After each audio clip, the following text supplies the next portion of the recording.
tardes a todos, a todas, a todes a esta mesa del Congreso. Bienvenidos, bienvenidas, bienvenides. Bueno, vamos a dar comienzo a esta mesa número 18 del Congreso. Vamos a presentar a las primeras expositoras con el trabajo, la revisión de propuestas pedagógicas de 4 asignaturas de la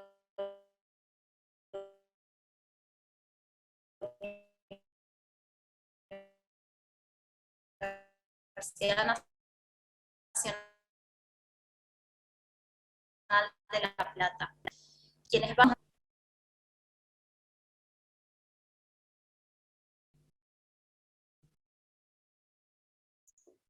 Bueno, gracias Sabrina. Buenas tardes. Yo voy a poner para compartir pantalla antes de iniciar. Díganme si cuando se vea, si está todo bien.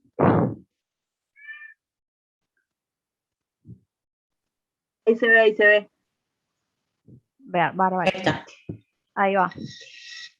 Bueno, buenas tardes a todas y todos. Bueno, en el marco de este cuarto Congreso Internacional de Educación e Inclusión desde el Sur, bueno, acá vamos a trabajar y a comentar la propuesta que traemos, que refiere a apuntes para la transversalización de la perspectiva de género, la revisión de propuestas pedagógicas de 4 asignaturas de la Universidad Nacional de La Plata. Esta propuesta refiere a un trabajo conjunto que hemos realizado, bueno, 4 docentes de esta universidad, que venimos de distintas facultades.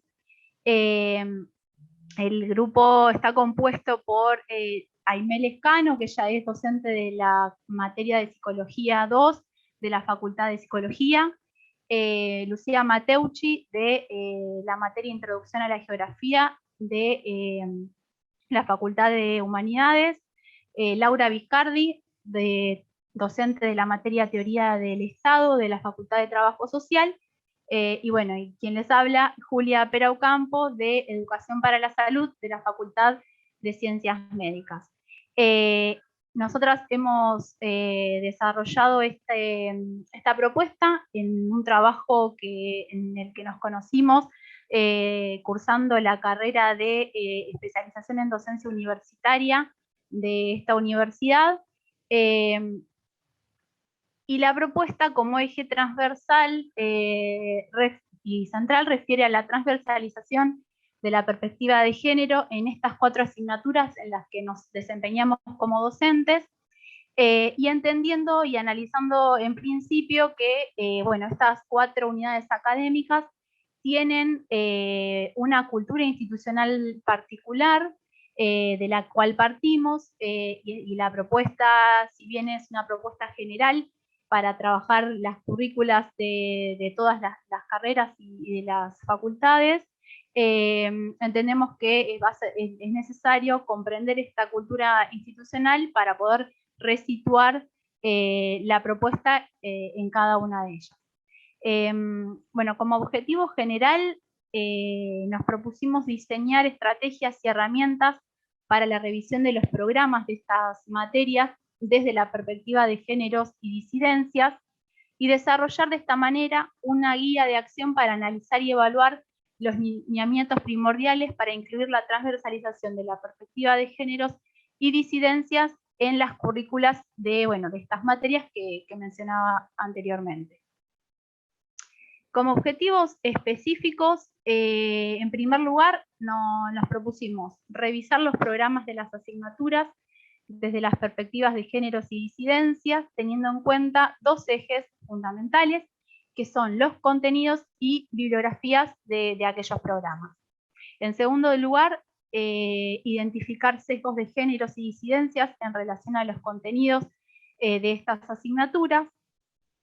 En tercer lugar, revisar desde y con perspectiva de género la bibliografía de estos programas, de estas materias. Y por último, desarrollar una guía de lineamientos que puedan ayudar a identificar, analizar y explicar dimensiones primordiales para la transversalización de la perspectiva de géneros y disidencias.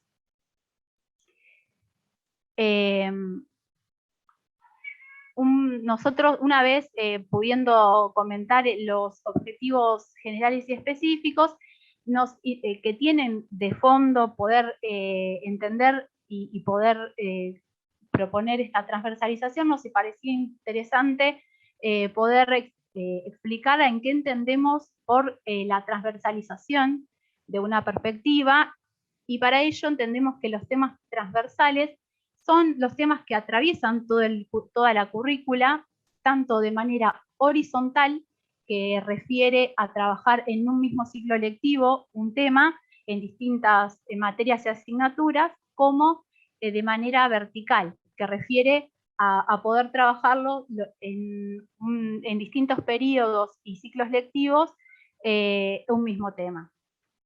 En ese sentido, pensando ya partiendo de lo que entendemos por transversalizar, también partimos de entender que la perspectiva de género la entendemos como la comprensión crítica de las representaciones sexogenéricas que implican relaciones de poder y que se reproducen, entendemos que se reproducen a partir de teorías y discursos basados en la heteronormatividad obligatoria, el sexismo, el binarismo y el biologicismo, y que se encuentran basadas y apoyadas en una perspectiva patriarcal que define y sostiene relaciones desiguales entre los géneros.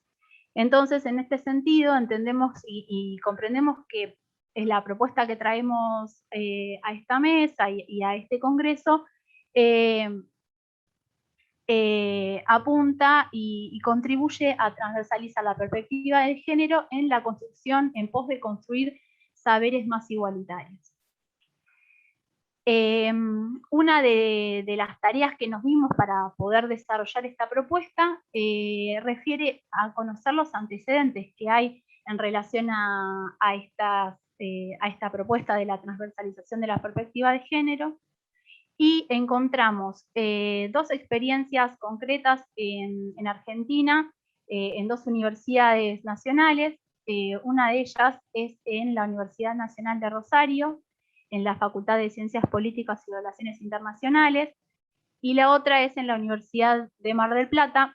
En ambas, más o menos en un mismo periodo, entre el 2017 y 2018, llevan adelante iniciativas en este sentido que buscan trabajar sobre contenidos, bibliografías y de programas, de materias, asignaturas y de currículas de carrera. Luego también analizamos los antecedentes que hay dentro, en el interior de la Universidad Nacional de La Plata, y acá encontramos que desde 2017 se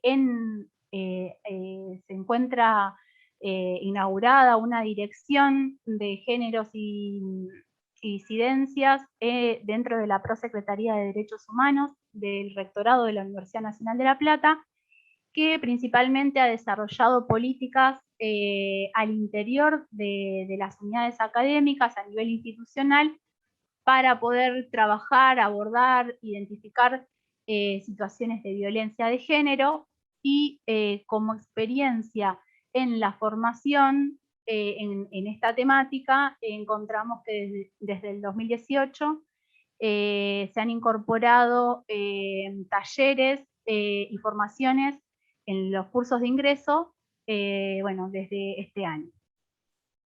Ahí, bueno, le doy la palabra a Laura Viscardi, una de las compañeras con la cual trabajamos. Bueno, hola a todos, muchas gracias la invitación al Congreso. Recién, Julia, voy a retomar algunas de las cuestiones que traía tan claramente Julia, en relación a pensar, o como pensamos la propuesta, vinculada a que la introducción de la perspectiva de género y disidencias en cada una de las materias en las que somos docentes, también tiene un significado institucional y efectos más amplios que exceden el campo curricular de cada una de las materias. En ese sentido, la propuesta que hoy les compartimos lo que apunta es aportar a la discusión y al cuestionamiento de esta hegemonía heteronormativa y patriarcal en el ámbito académico, y al mismo tiempo provocar cambios en las currículas de las materias en las que somos docentes, pero esperando que esto también se replique en el saber disciplinar, en las construcciones disciplinares y por lo tanto en las currículas de cada una de las unidades académicas con perspectivas más igualitarias.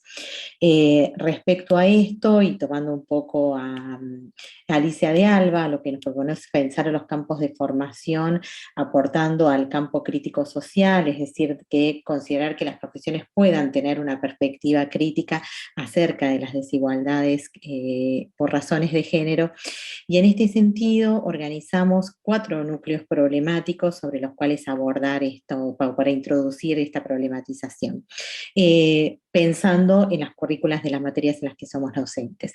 El primero tiene que ver con los autores o con los contenidos en los que se trabajan, entonces refiere a si hay autores o disidencias en los programas.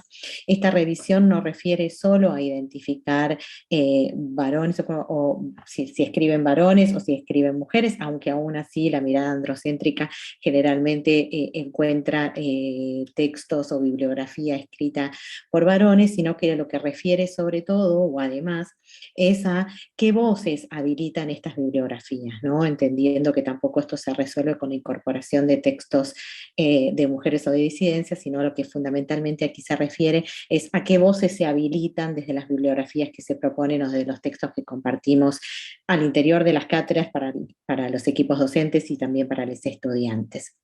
Es decir, pasar como del género como categoría analítica a la violencia epistémica como práctica que va excluyendo fundamentalmente las voces de aquellos quienes se apartan del sujeto universal, varón, y entonces no se encuentran las currículas. El segundo de estos nudos problemáticos se refiere a la incorporación de lenguajes no sexistas, ¿no? Ahí lo llamamos la lengua degenerada de alguna manera para darle nombre a este núcleo problemático, a este nudo problemático, pero que tiene que ver fundamentalmente con identificar y analizar el lenguaje que se utiliza en los programas de las asignaturas y en estos contenidos también que se incorporan. El tercero de estos núcleos problemáticos es denominado situando al género, tiene que ver con también identificar la presencia o ausencia de las perspectivas, de las nociones que se apartan de estos estudios de género para abordar los campos problemáticos propios de cada una de las materias y de cada una de las disciplinas, ¿no? Es decir, cuáles son los objetos de estudio, los contenidos mínimos, la inclusión de la perspectiva de género y sexualidades, las desigualdades generadas por razones sexogenéricas, las estrategias mediante las cuales se van incorporando a cada una de las currículas. Y el cuarto de los nudos problemáticos, que se llama transversalizando la perspectiva de género, verán que entendemos que la incorporación de la problematización y la incorporación de esta perspectiva no se refiere solo o no se resuelve solo mediante la incorporación de algún contenido, un tema o un autor, sino que precisamente lo que requiere, porque lo requiere el abordaje de esta perspectiva, es la transversalización. Y en este sentido importa también incorporar a otras dimensiones que configuran el currículum, como las propuestas metodológicas, las modalidades de enseñanza, las dinámicas de trabajo propuestas en el aula, los recursos y también las formas de evaluación. Es decir, esta perspectiva requiere ser transversalizada en todo lo que hace al currículum de estas materias. Y finalmente, para pensar también esta relación entre el currículum y evaluación, que es la que propone el Congreso, pero también sobre la que habíamos pensado la propuesta con anterioridad, pensar a la evaluación como un proceso crítico que acompaña a todo el proyecto y por lo tanto permite recabar información para la toma de decisiones y la evaluación del proyecto en un doble sentido. En relación con los aprendizajes y en relación a la evaluación del proyecto de innovación, ¿no? En este sentido, el objeto evaluado son las propuestas pedagógicas de las materias de las que somos docentes, hoy Julia los nombraba al inicio cuando nos presentó, pero también pensando que es también la evaluación, no solo porque forma parte de la transversalización de la perspectiva de género, sino también la evaluación es una instancia de aprendizaje y de poder ir adquiriendo y redefiniendo estos contenidos y esta perspectiva. En ese sentido, comentarles algunas de las cuestiones o algunas de las dimensiones, ya para ir siendo respetuosa del tiempo que nos hayan asignado, sobre todo fundamentalmente en relación a algunas dimensiones que creemos pensamos relevantes en torno a la evaluación, pero también en torno a la evaluación de la incorporación de la perspectiva de géneros y disidencias. La primera es que se sostiene en una evaluación mixta, es decir, no hay posibilidad que tiene que ver con los equipos de cátedra y el equipo de implementación del proyecto. Es decir, hay una convocatoria directa que los equipos de cátedra, los miembros de los equipos de cátedra puedan también evaluar la incorporación de esta perspectiva. Identificamos 3 funciones de la evaluación, que es diagnóstica, formativa y recapituladora, y en ese sentido, en principio, poder identificar que los equipos de cátedra, acompañados por el equipo que implementa el proyecto de innovación, pueda identificar la perspectiva de género y disidencias que los docentes sostienen, valorar los intereses y la potencialidad de ese equipo docente, indagar los conocimientos previos en torno al género. Sabemos que todos venimos con un recorrido explícito o implícito con el cual generamos preconceptos y construcciones genéricas que por supuesto nos atraviesan como docentes. Cuál es el alcance en cada una de las instituciones académicas y la revisión de los programas, de las asignaturas, puntualizando en estos nudos problemáticos que antes les comentaba. En cuanto a la evaluación formativa, poder interpretar los avances y retrocesos en este proceso, o identificar obstáculos que no solo tienen que ver con obstáculos que hacen al currículum, sino también con los obstáculos subjetivos y de las construcciones subjetivas en torno al género. Por eso nos interesaba en la primera de estas funciones identificar en el equipo docente qué era lo que circulaba en torno al género y a las perspectivas de géneros y disidencias, la revisión de posicionamientos y referencias teóricas en torno a las perspectivas, y bueno, de alguna manera favorecer la retroalimentación de estos procesos. Y finalmente, integrar la valoración de los productos y de los procesos, identificar la incorporación o no de la perspectiva de género y disidencias en torno a los nuevos problemáticos, valorar avances, reformular, ¿no? Hay como una idea de revalorar, de reformular, de retroalimentar que atraviesa la evaluación y este mirar permanente al interior de los equipos de cátedra y a las currículas que sostienen, la revisión de la aproximación, esta guía de lineamientos.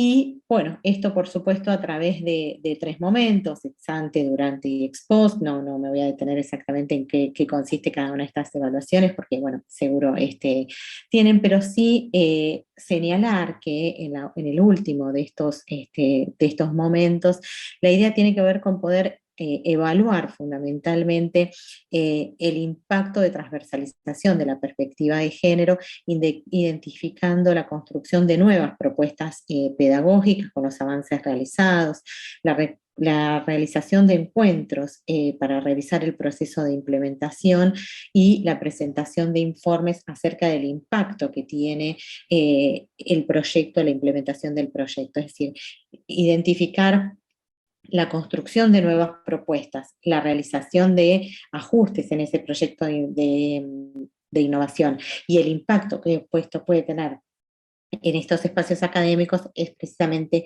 lo que también se constituye en objeto de la evaluación.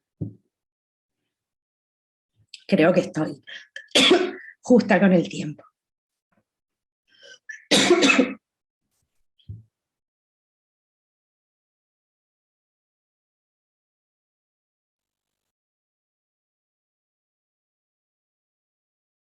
Muchas gracias. Muchas gracias por la exposición. Ahora vamos a seguir por el segundo trabajo, que está a cargo de Marisol Lucía y se llama El silencio.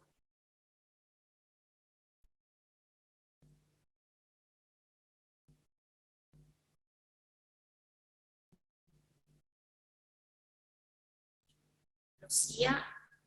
Sí, lo que pasa es que se te escucha tan entrecortado, Sabri, que no sé si a las demás les pasa, a los demás, pero... Ah, ok, por ahí era yo sola. Bueno, ¿qué tal? Buenas tardes. Un gusto enorme. Yo estoy muy contenta porque es la 30ª Marcha del Orgullo acá en Capital Federal, donde yo estoy en este momento. Así que me verán así como muy maquillada, pero no es que yo suelo maquillarme así para estas cosas, pero bueno, de acá me voy, así que sabrán entender. Bueno, voy a presentar también un material. Vamos a ver cómo es esto. Nos vamos para el principio. Ahí está.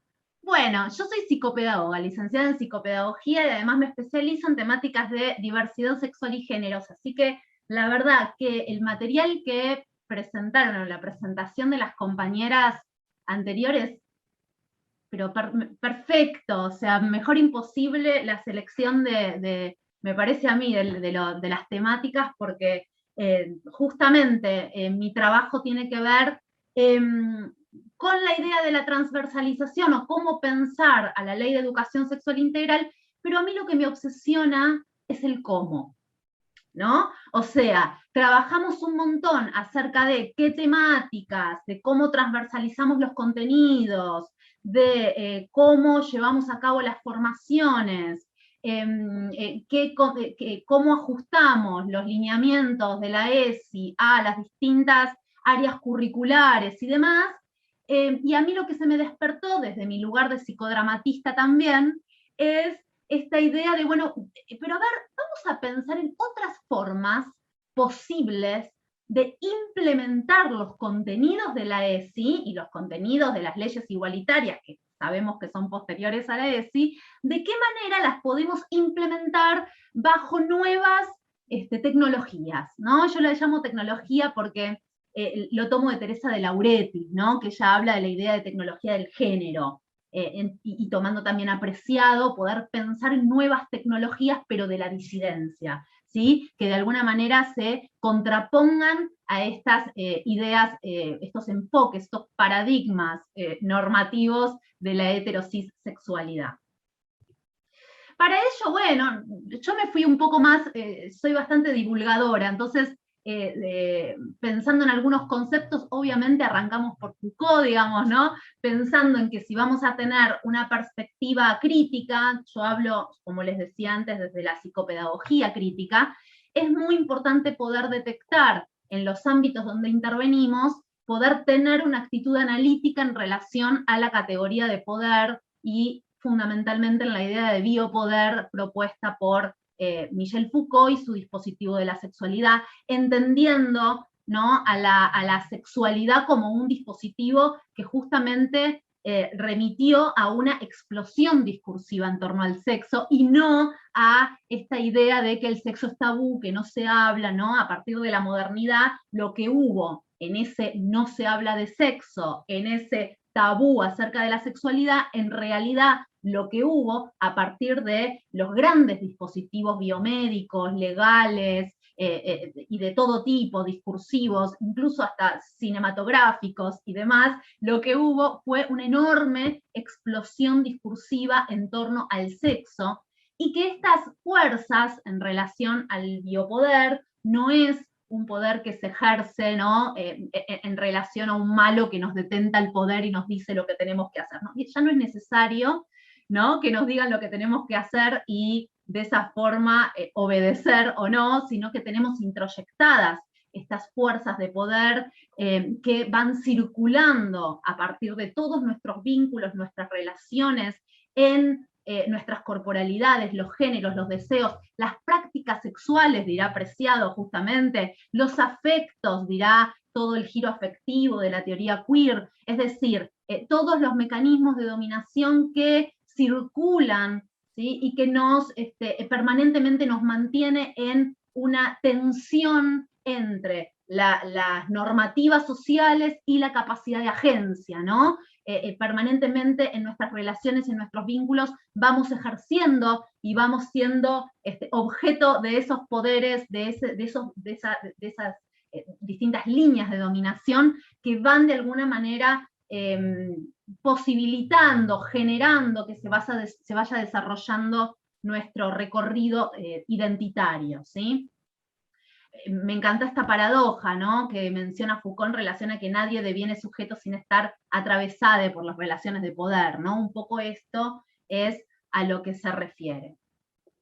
En relación a los sistemas de dominación biopolíticas, a mí me parece que es muy importante poder tener en cuenta, digamos, para poder trabajar en esta idea de la psicopedagogía crítica, de la autoría de pensamiento de los sujetos, ¿sí?, poder pensar justamente en evidenciar, ¿sí?, estas relaciones de poder y evidenciar aquellos discursos que nos han dicho que son naturales o que nos han dicho que son normales, entre comillas, poder evidenciar ese carácter construido es lo que nos va a posibilitar tener intervenciones micropolíticas que tengan que ver con, la autoridad de pensamiento, la emancipación del sujeto, o lograr, al menos, como diría Judith Butler, vidas más vivibles, ¿no? Y aquí, en estos sistemas de dominación, yo, tomo algunos o los englobo en estos globos, justamente, ¿no?, que tienen que ver con el patriarcado, el capitalismo colonialista y racista, la heterocisnorma, el modelo médico hegemónico y capacitista. Fíjense cómo se interrelacionan unos con otros. O sea, obviamente el patriarcado es el que consolida al capitalismo colonialista, al mismo tiempo el capitalismo es el que sostiene al patriarcado. Lo mismo pasa con la heterocisnorma. El modelo médico hegemónico y capacitista es el que al mismo tiempo confluye con esta idea del capitalismo consumista, ¿no?, en relación a los paradigmas de belleza. Por ejemplo, en el patriarcado y el capitalismo podemos ver, obviamente, el lugar de las mujeres en la cuestión de la producción, ¿verdad?, y la idea de la reproducción de la fuerza de trabajo, haciéndonos creer que era por amor que nos quedábamos en casa cuidando a los hijos y haciendo las tareas de cuidado y las tareas domésticas. Eso justamente es lo que posibilitó, siguiendo a Federici, ¿no?, la acumulación de capital y la consolidación del capitalismo. Entonces, de esta manera es como van confluyendo todas las esferas de dominación. Todo para llegar, ¿no?, a una de estas esferas que estaba mencionando recién, que es el paradigma heterosis normativo, ¿sí? Me parece que más o menos todas las personas que estamos acá conocemos o hemos escuchado acerca de este paradigma heterosis normativo, donde lo normal, donde, digamos, la norma, lo correcto, lo esperable, lo obligatorio, ¿no?, es presentar una determinada corporalidad que al mismo tiempo va a determinar un determinado género y va a determinar también una orientación sexual. Esto la teoría queer lo deconstruye. La teoría queer estalla estos sentidos, justamente poniendo en cuestión la idea de que existen solamente dos sexos, poniendo en cuestión que esos sexos asimismo tengan un carácter neutral, porque justamente cuando nace un bebé no le preguntamos a la persona que hace la ecografía, no le preguntamos de qué tamaño es el fémur, ¿no? O sea, claramente no hay una neutralidad en los cuerpos. Estamos obsesionados en esta idea biopolítica de control de las corporalidades y de los géneros por justamente las características sexuales de este bebé, y si no determinamos si ese bebé va a estar de un lado o del otro de las categorías construidas por la biología, entonces ese bebé no va a ser persona, ¿verdad? Entonces, la teoría queer viene a poner esto de relieve, viene a hacer una crítica, viene a deconstruir esas ideas naturalizadas en torno a las corporalidades, obviamente también a los géneros, pensando en esta idea de los estereotipos, pensando en los roles sociales, en las dicotomías en relación a los lugares que se ocupan en función de esa genitalidad, ¿verdad? Y la orientación sexual como la heterosexualidad obligatoria, que más que una orientación sexual podríamos decir que es en sí mismo un dispositivo de poder, que es en sí mismo una estructura, donde todo ello, toda esa estructura, toda esa cadena funciona de manera tal que normativiza las experiencias sexuadas y los recorridos sexogenéricos de las personas, obviamente patologizando, dejando por fuera, o mejor dicho, ejerciendo el poder y la violencia sobre, como decían las compañeras, aquellas personas que no responden a las expectativas de este paradigma heterosis normativo, generando mucho sufrimiento, ¿verdad? Mucha precariedad. En ese sentido, yo pienso el abordaje de la ESI desde estas tres esferas que a mí me parece que de alguna manera vienen a contribuir a trabajar sobre una posibilidad que vaya en contra de esta linealidad heterosis normativa en relación también a las propuestas pedagógicas, ¿sí? Esta idea de la psicopedagogía crítica, como les decía, que tiene que ver con posibilitar a un sujeto que se haga cargo de su marginalidad en relación a que pueda reconocer estos dispositivos de poder que atraviesan su identidad, su trayectoria, su vínculo con el conocimiento, con el saber, ¿verdad? También pensar en la teoría queer con estos conceptos en relación a Judith Butler, en relación a Preciado, Foucault, Teresa de Lauretis, y fundamentalmente mi aporte hoy es esta idea de poder pensar en el cómo, y para mí el cómo va por una tecnología corporal, una tecnología que trabaje con escenas, con el pensamiento de escenas, que le escape a la lógica racional moderna y que pueda intervenir a partir de la revalorización de los afectos, a partir de la disrupción, ¿sí?, en relación a pensar al lenguaje como la única herramienta genealógica para poder trabajar las escenas constitutivas del sujeto.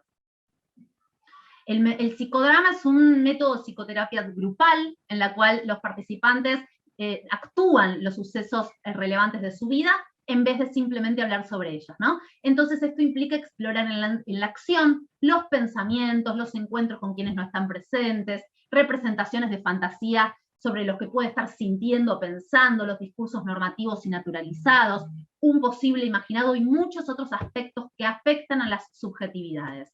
Supone un abordaje grupal, con lo cual se centra en la creación colectiva como resistencia y desobediencia de discursos dominantes y monolíticos. Digo, la idea de que haya diversidad de voces es lo que va a posibilitar, y diversidad corporal, y diversidad de todo tipo es lo que va a posibilitar justamente este encuadre que es profundamente político porque pone en juego las relaciones de poder, en tanto se trabajan esas escenas inaugurales donde se cuela, ¿sí?, esos entramados y esos discursos profundamente normativos. No lo voy a leer todo esto, digamos, pero básicamente es el trabajo con escenas que tiene que ver con el dislocamiento micropolítico de lógicas heterosis normativas que son lineales y que tienen que ver con una desafectación en relación a poder pensar en bajar los contenidos con un pizarrón y pibis mirando el pizarrón, digamos, ¿no? O sea, poder pensar justamente en metodologías queer, ¿sí? Como para poder pensar en que no es solamente desde lo discursivo lo que hay que cambiar, no es solamente desde las lógicas de lo que se enseña o lo que se dice, sino el cómo se dice y cómo se enseña. Y para mí es esto, el cuerpo como productor de experiencias, que les pibis, o quien sea, porque puede ser dirigido a docentes también, digo, que las personas que participan del grupo puedan ser sujetos epistémicos de sus propias experiencias, ¿sí? Que se transformen en ellas mismas les protagonistas de sus propias transformaciones en relación a pensar los conceptos que trae la ESI, los ejes que trae la ESI, pero en función de sus propias trayectorias sexuadas. De esta manera se supera la dicotomía cuerpo-mente, ¿sí?, tan, digamos, criticada desde la teoría, pero a veces tan difícil de implementar, ¿no? Metodologías que justamente superen esta idea de la escisión entre estas dos categorías.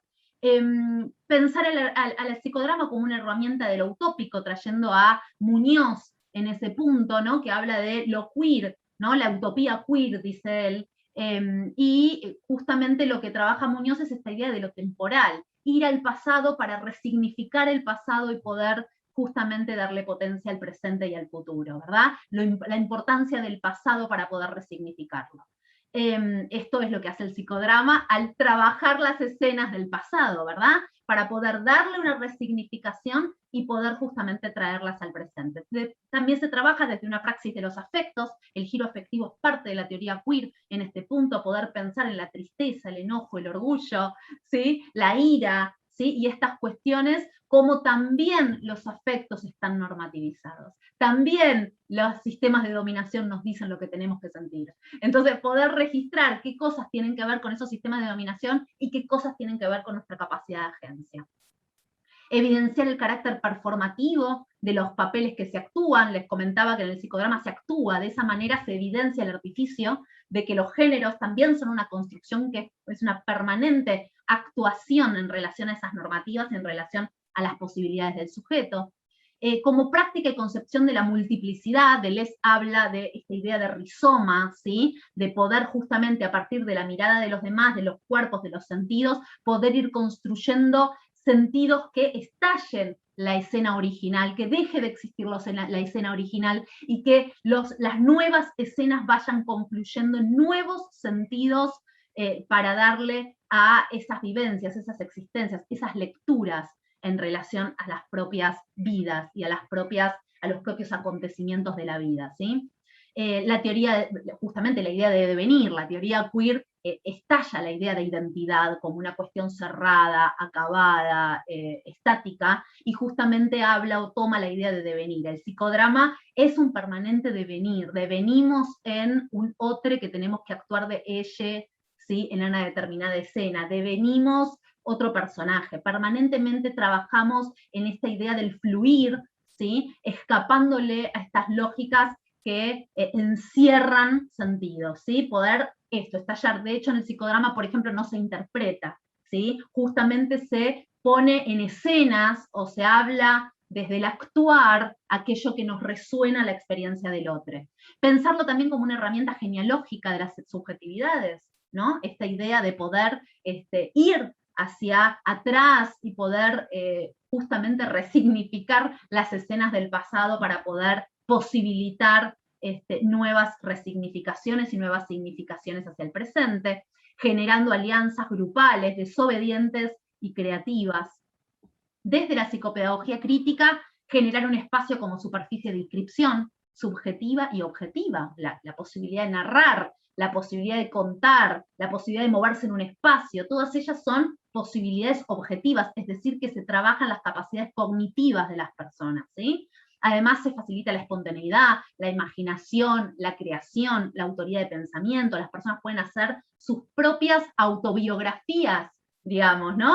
A partir de la herramienta psicodramática. Se propicia el desbloqueo de conflictos afectivos, se desatrapa la capacidad cognitiva, ¿sí? Se autoriza a los sujetos a poder narrar y poder contar qué resuenan con la historia del otro también, y brinda elementos para justamente infiltrar una pedagogía de la disidencia en un sistema históricamente normativizante. Digo, para mí sería algo, realmente un logro político, que una herramienta como el psicodrama entre en la escuela o en los sistemas educativos, ¿sí? Porque justamente rompería con la lógica, digamos, estructural de la institución educativa.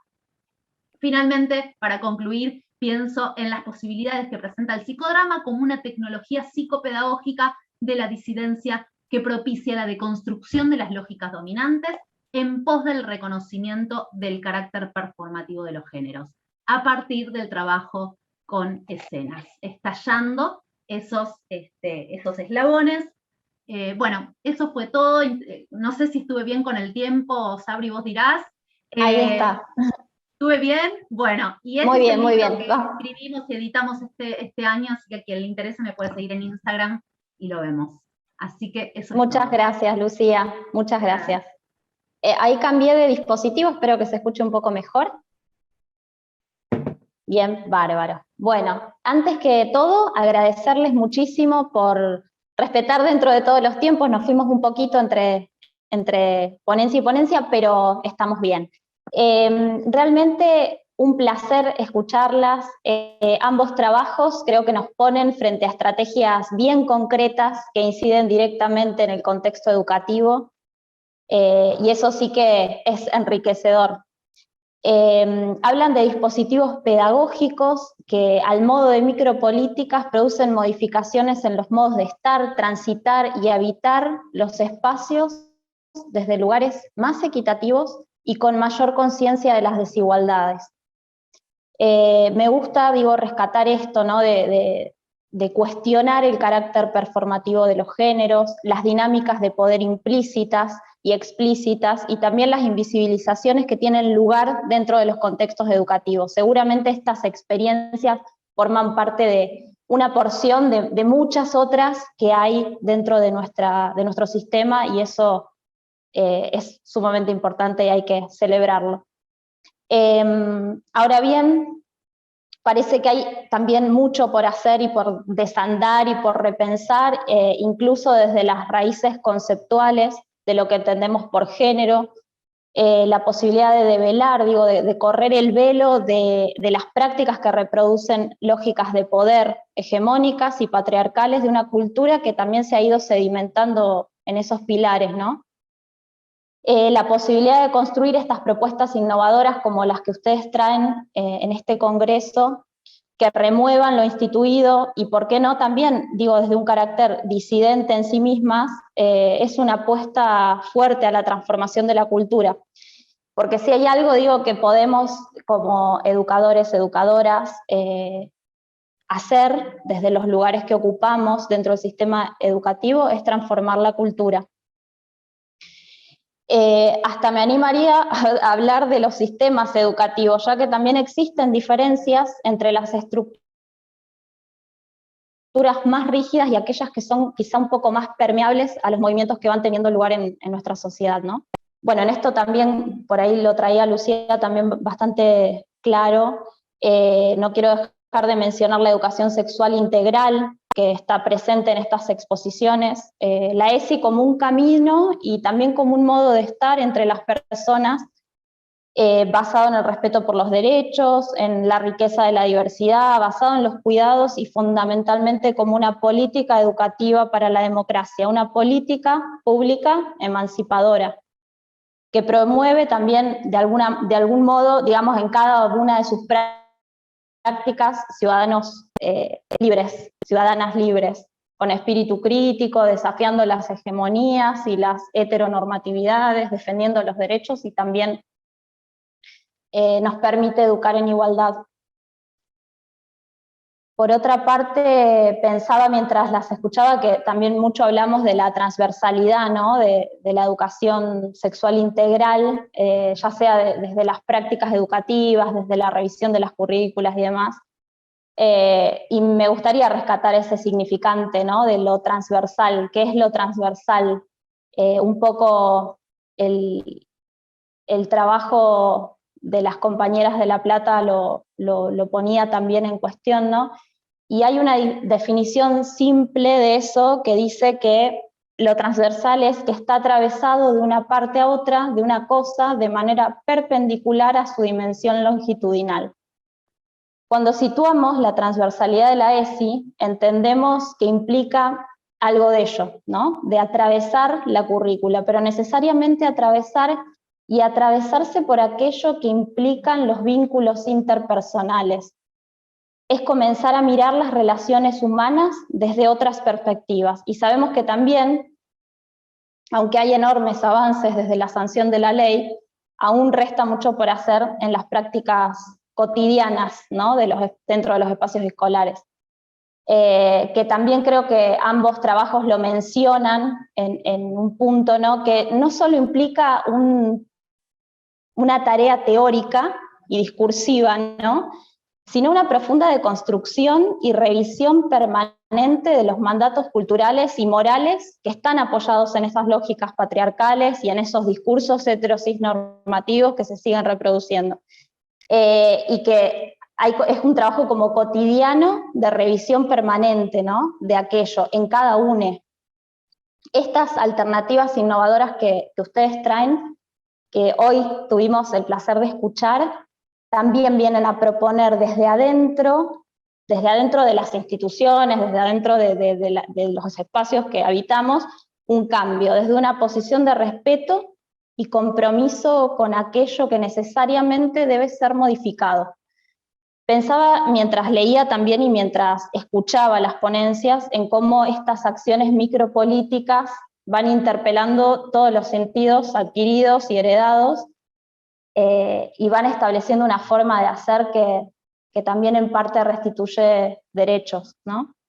¿Y por qué hago mención a esto, digo, de los derechos particularmente? Porque la sexualidad es parte constitutiva de la subjetivación, en eso acordamos, por lo tanto somos sujetos sexuados, sexuadas, sexuades, y en tanto lo somos, habitamos el mundo desde esos lugares, desde esos cuerpos que son históricos, políticos, culturales y no mera carne. Desde estos lugares nos relacionamos con otras personas, construimos vínculos, amamos y por supuesto, desde esos lugares también enseñamos y aprendemos.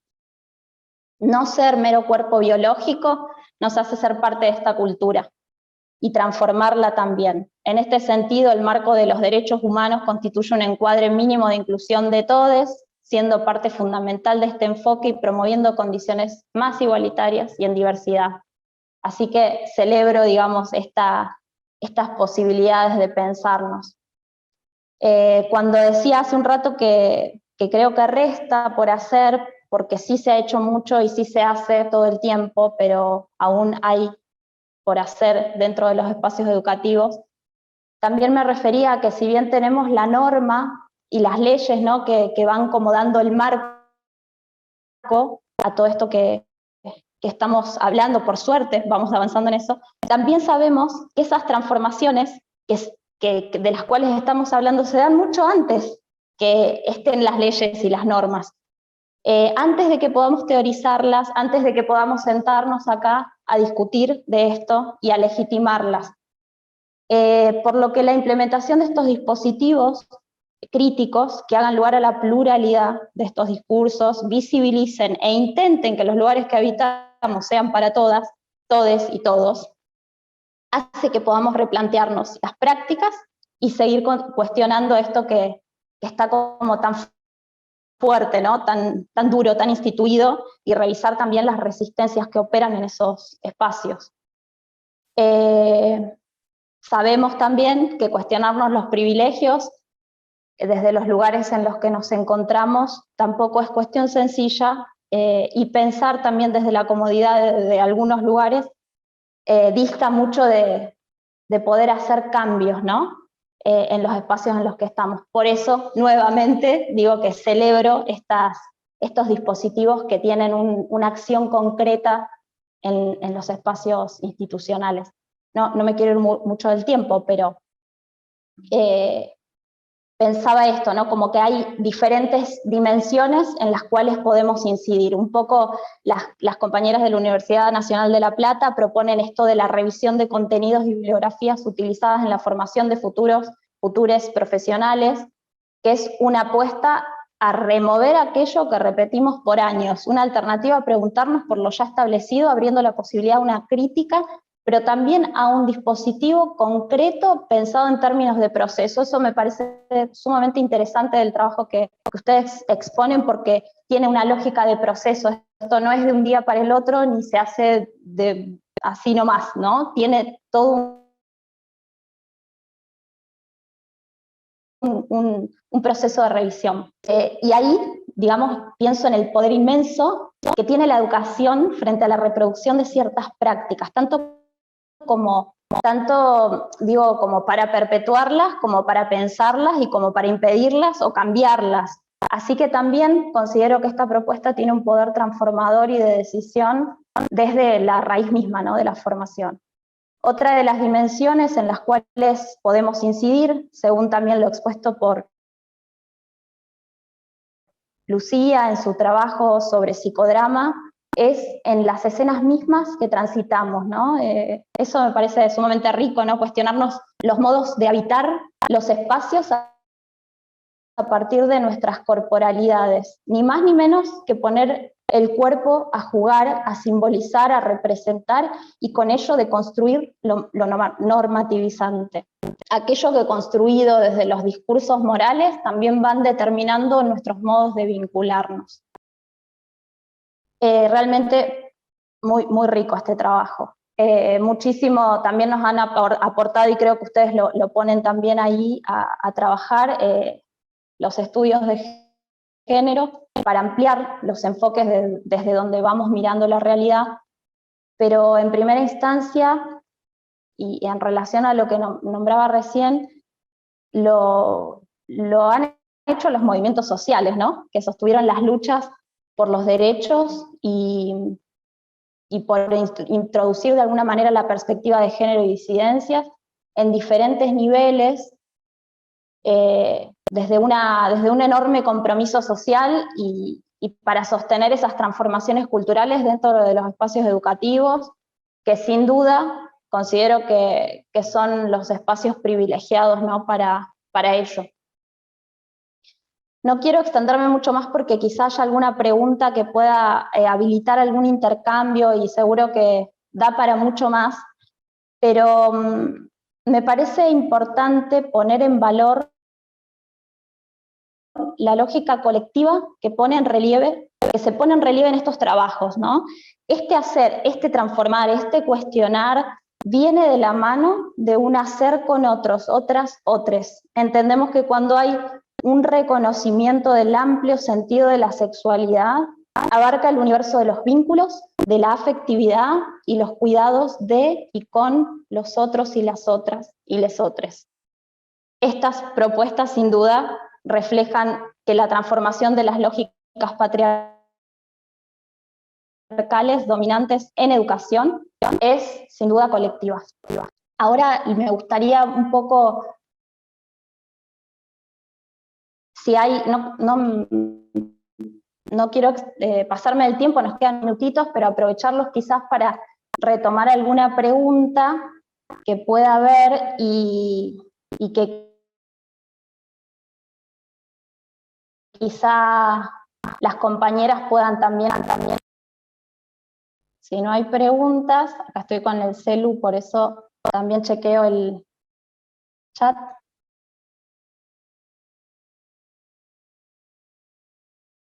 Si no hay preguntas, quizá darle la palabra a las compañeras para que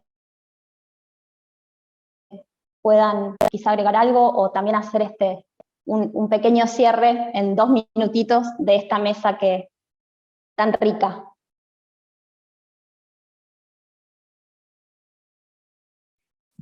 Yo muy breve, bueno, primero saludarles a todos y agradecerles nuevamente, y agradecerle a Lucía por la claridad con la que expuso, muy interesante su trabajo, y también es interesante por ahí ver cómo en otros espacios educativos que, bueno, favorecen, este congreso favorece el encuentro, estamos pensando desde las mismas lógicas y desde los mismos posicionamientos. Me parece que hay ahí como en esto que decía Sabrina de lo colectivo, un colectivo ampliado que por ahí no nos encuentra físicamente en las mismas unidades académicas o en los mismos espacios educativos, pero que bueno, que evidentemente hay todo un movimiento que va a impactar y va a llevar en esto.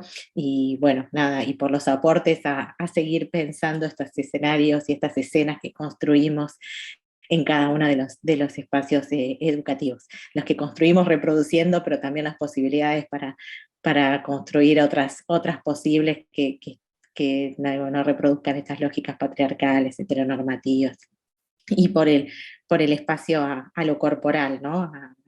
Bueno, a cómo se pone el cuerpo también. Sin duda estos movimientos requieren poner el cuerpo, y bueno, de esto también me parece que habla el trabajo de Lucía, así que bueno, gracias por esos aportes. Muchas gracias. Yo quería, bueno, también pensar en el giro, ¿no? El giro de 180 grados que nos propone la ESI, digo, ¿no? Dimensionar el giro epistémico, el giro político, el giro pedagógico, ¿no? El gran piso que tenemos ahí. Pero también me parece interesante no perder de vista el criterio de realidad, el principio de realidad. En el sentido de que, a ver, laburar en territorio es difícil. Implementar la ESI en las escuelas es difícil. No se está implementando. Hay un montón de obstáculos. Entonces digo, para mí es muy importante poder pensar en objetivos de mínima y objetivos de máxima, porque yo escucho muchos docentes, situados en esta situación, en esta idea de la queja, ¿no? La queja y paralizante, inmovilizante muchas veces. No lo estoy diciendo como una crítica, lo estoy diciendo como algo genuino. Digo, ¿quién no va a quejarse, ¿no? Cuando a veces es tan difícil implementar una ley nacional que se supone que ya hace 15 años que está vigente, ¿no? Digamos que ya deberíamos tenerla aceitada y pudiendo llegar a cada rincón de nuestro país. Lo cierto es que no sucede, y lo cierto es que nos provoca mucha frustración eso. Pero para mí tenemos que visualizar los objetivos de mínima. A veces lo que podemos hacer con la realidad institucional con la que nos encontramos, a veces son cosas muy chiquititas. A veces son intervenciones micropolíticas, transversalizar, tender alianzas entre la profe de geografía como Lucía, la profe de educación para la salud y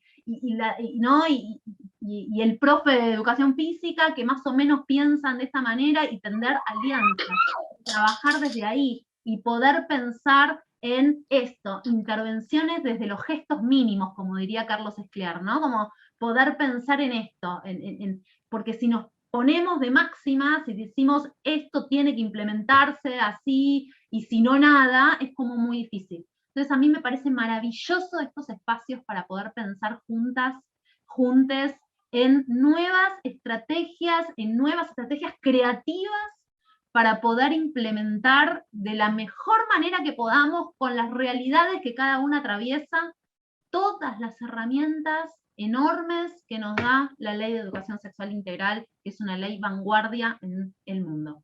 Así que bueno, agradecerles a las compañeras, la verdad que fue maravilloso escucharlas, y un placer enorme haber estado en este congreso. Muchísimas gracias, Lucía. Gracias a todas, a todos por esta participación, a ustedes por su claridad, creatividad y por compartir, convidarnos un poco de esto que hacen cada día y en lo que están trabajando. Bueno, vamos a dar por cerrada esta mesa entonces. Si no hay alguna pregunta, creo que ya estamos en el tiempo igual. Da para mucho. Bueno, muchísimas gracias y espero encontrarlas nuevamente en otros espacios.